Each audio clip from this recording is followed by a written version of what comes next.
మాట అడుగుతారు రేవంత్ రెడ్డిని, అయ్యా నువ్వు అంటున్నావు ఆడ నీళ్లు లేవని. మరి కింద చంద్రబాబు నడుపుతుంది కదా మోటార్లు, అదే నది కింద ఈడికెళ్ళిపోయిన నీళ్ళే కదా ఆడి. కొద్దిగా కింది కోత వరంగల్ దేవాదుల మోటార్లు నడుస్తున్నాయి కదా, ఇంకొద్ది కింది కోత ఖమ్మంలో ఆడ నడుస్తుంది కదా సీతారామ మోటార్. అక్కడ నీళ్లు ఉంటాయి ఎట్లా, ఇక్కడ లేవెట్లా? ఆడ మోటార్లు నడిస్తే ఎట్లా, ఇక్కడ నడవే ఎట్లా? అంటే ఆయన బాధ ఏంటంటే ఇగో గిది దొరికిపోతుంది, దొంగ దొరుకుతాడు, అబద్ధం దొరికిపోతుంది అని చెప్పి ఇలా అడ్డమైన మాటలు మాట్లాడుతుండు. ఇంకోటి ముఖ్యమంత్రి గానే అవుతుంది, నీ బాధ ఏంది అసలు? ఓ దిక్కేమో మొత్తం రిజర్వాయర్లన్నీ డెడ్ స్టోరేజ్కి పోయినాయి, ప్రభుత్వం ఏమో కోల్డ్ స్టోరేజ్లు ఉన్నది. మాట్లాడతలేడు, పని చేస్తలేడు. నిన్న మొన్న ఏదో మీటింగ్ పెట్టిండట, మా సంజయ్ చెప్తున్నాడు, కరువు పరిస్థితులు వచ్చినాక ఇప్పుడు మీటింగ్ పెట్టినట. కరువు రానే వచ్చే రైతులు బాధ వడనే పడుతుంది. ఇన్ని రోజులకు మేల్కొన్నావు. ఎప్పుడు చెప్పారు శాస్త్రవేత్తలు? 6 నెలల కిందే చెప్పారు ఎల్నీనో వస్తుంది అని 6 నెలలకేం చెప్తున్నారు. 6 నెలలకు దొంగలు పడ్డాక 6 నెలలకు కుక్కలు మురిగినట్టు ఇప్పుడు మీటింగ్ పెడతాడు.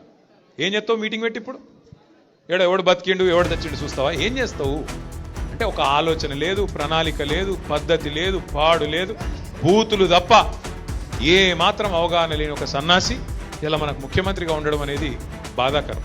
ఇలా రేవంత్ రెడ్డి గారి గురించి మనకు తెలియాల్సి, మీకు తెలుసు ఆయన ఒక చిచోరగాడు, ముఖ్యమంత్రి కాదు, మన్ను కాదు, ఒక చిచోరా. ఏం మాట్లాడతాడో తెలియదు, ఎప్పుడేం ముడతాడో తెలియదు, ఎక్కడేం మాట్లాడాలో తెలియదు. ఒక చిచోరగాడు మన కర్మ బాగలకి అలా ఈ రాష్ట్రానికి ముఖ్యమంత్రి అయిండు. ఢిల్లీకి మూటలు పంపుతాడు, నెలకు ఒకసారి పోతాడు, రెన్యువల్ టప్పా వేయించుకుంటాడు, వస్తాడు. ఆయనకి ఇంకేం ఎరకలేదు కదా, ఒకటే ఎరక, పైసలు దోసుకోవాలి, ఇక్కడ తీసుకొని మూటలు కట్టాలి, మరి తీసుకుపోయి ఢిల్లీలో రాహుల్ గాంధీకి పెట్టాలి, దండం పెట్టాలి, తప్ప కొట్టించుకోవాలి, మళ్ళీ రావాలి. ఏం చేసిండు 2.5 ఏళ్ళల్లో? ఒక 4 పనులు చెప్తాడా? చెప్పే ముఖం ఉందా? రెండే వచ్చి ఆయనకు తిట్లు ఓట్లు. తెల్లారలేస్తే మైక్ ఇస్తే కేసీఆర్ని తిడతాడు, లేదంటే దేవుని మీద ఒట్టంటాడు. మొన్న సిగ్గు లేకుండా చెప్తుండు భద్రాచలం రాముడి మీద ఆననట. ఇదివరకు పెట్టిన ఓట్లు సరిపోలేదా? ఇదివరకు పెట్టిన ఓట్లు దేవుళ్ళ మీద పెట్టదే. అప్పుడు రుణమాఫీ చేస్తా, 2 లక్షల రుణం మాఫీ చేస్తా అని చెప్పి ఆడ దేవుడు ఏ ఊరికోతే ఆ ఊరి మీద దేవుని మీద ఒట్టు పెట్టిండు. భద్రాచలం పోతే రాముని మీద ఒట్టు, యాదగిరిగుట్ట పోతే లక్ష్మీనరసింహస్వామి మీద ఒట్టు, అటు మన అలంపూర్ పోతే జోగులాంబ మీద ఒట్టు. దేవుళ్ళందరూ తలకాయ పట్టుకున్నారట, వీడెక్కడ దొరికిండ్రా మాకు మాయంబడబడ్డాడు.